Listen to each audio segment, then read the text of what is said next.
Guys, it is quite late at night, so here's the line for ya. I was gonna make a video about something, but I have watched a few videos of someone talking that kind of reminds me a little bit of myself, especially when I was a little younger, and they talk about social media and pretty much hating it. And I get it. Social media is definitely something that has plagued our generation, right? From dopamine to being bullied online to caring a lot about your appearance to being addicted to these platforms and things, to want to be famous, to want to be rich. It's really imbued all those things into one and shoved it right in your face. It is not the best. So we know all the negatives, right? If you're around the same age, younger, maybe a little older than me, you know what social media can do, not only to the individual but to society, right? Things now with AI and people being really good at swinging a story a certain way to make it look different, and so many people lying and realistically not connecting with each other in certain ways can be bad, because it's like you can't trust anyone.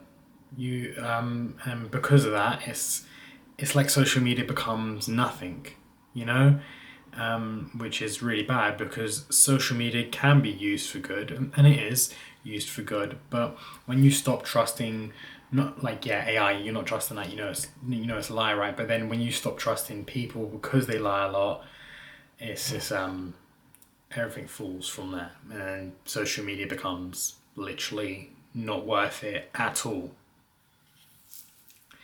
Social media, like especially like Facebook, maybe Instagram, was made so that we could feel more connected to each other, that we could socialize a lot easier.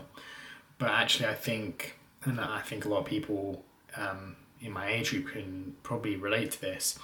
You're really good on text and maybe a voice note, but when it comes to a face-to-face interaction or even maybe a phone call, you crumble, because it's really hard to keep up, because you're so used to texting and maybe a voice call every now and then. Your social media, you think you've got it, but then when you're actually there within some like person to face, you actually see that your your social battery, goes down really quick. Again, you know the bad of. I don't need to explain it to you again. If you're probably watching this video, you're probably in a similar age range, 10-year gap of where I'm at in life. And so you know all the ups and downs. And here's my advice. Everything in this world has an upside and a downside. Everyone in this life does good and they do bad. Everything is a double-edged sword. Is that a good way to use? I don't know if that's a good way to use it, but everything has an upside and a downside to it, right? And first of all, you need to identify the bad, which you probably have, and then identify the good that you may not have. I think a lot of people struggle with how addictive it is, and they waste their time, right? Scrolling, doom scrolling, and I'll give you advice that might help with this. A lot of people feel addicted to this type of stuff and they can't get enough, and no matter how much they try, they just keep going back to doom scrolling. My professional opinion on this is to get something you can't doom scroll on. Get a phone that you cannot doom scroll on. And I know that sounds like a bit of a leap, but honestly, it makes it so much easier not to be victim to social media and its addiction. I got a Nokia at one point in my life, a few years back, and it allowed me to become so much more intelligent in the world around me just from having this Nokia. And I know it sounds so crazy, but don't knock it till you try it, because with a Nokia, you can call people, you can text people, you can play Snake. That's it. That's the limitations, right? So when you're going about your life, you like everything is about talking to people, right? I started a job in central London where and the job that I needed was to know where I'm going, and I needed to know names of roads, places, restaurants, bars. I needed to know all that. And I didn't have a normal phone. I had a Nokia. And so when I'd go to these places, if I didn't know, I'd have to read a map or talk to someone. And just that gave me enough, first of all, enough of confidence to build up my social battery, but it also helped me to detoxify, lessen the dopamine that I'm getting, right? Because I can't just pull up something. I actually had to just walk and look at the space around me and hear the voices that hear the surrounding area, see people laugh, have fun, and yeah, for the most part on their phone. But when you actually observe and you're not just looking down at your phone all the time, which you won't be because you have a Nokia, you'll see how crazy it is.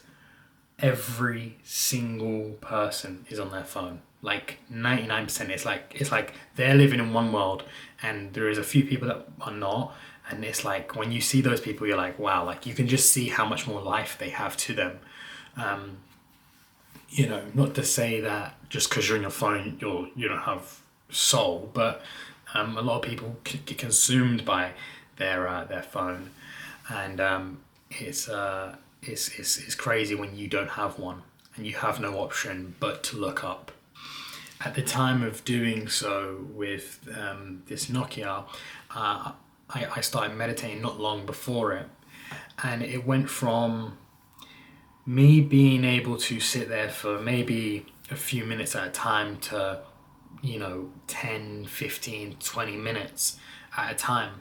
And I know this is not really related to it, but I'll explain where I'm going with it.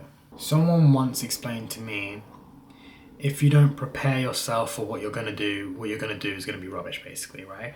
Like, if you want to run a marathon, it's better to train for 6 months or whatnot than it is to do 1 month, right? You're going to be more prepared, right? And it's all that training that actually is what you're going to do, not the race. The race is the easy part. The training is actually the hard part. And so the way I got taught it was meditation. Your mind is supposed to be as clear as possible, and if you do see something come across, you're supposed to just let it go by, right? Think about it this way. It's easier for your mind to go from something like this to this, right? Instead of something like this to this, right? So think about it as the first line I showed you is that little up and down, right? And that's your day to day, right? That's your attention span. That's your control over yourself. All that is you're doing good.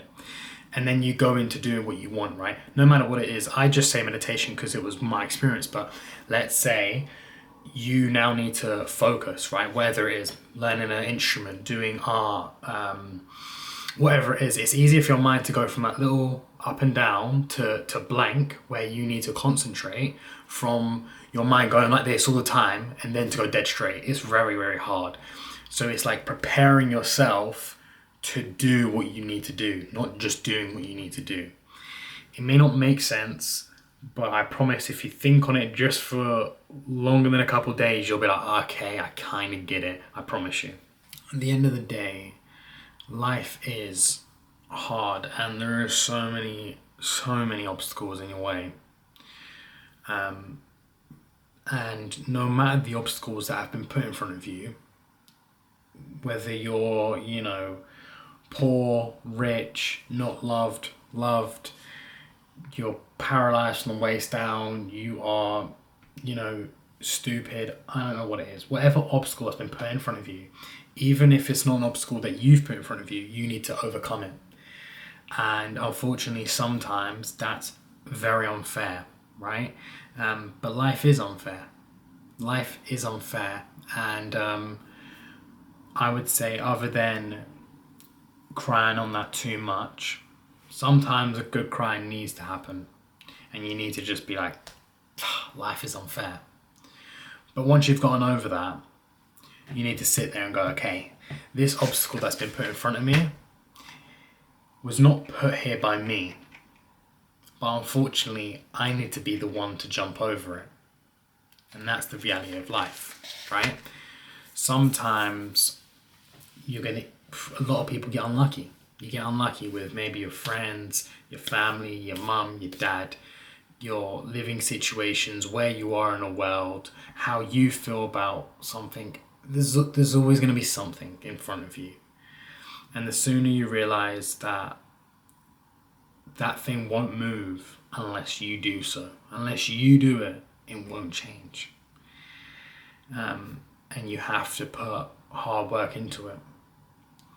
And sometimes those things can take forever, but it won't ever move unless you do it.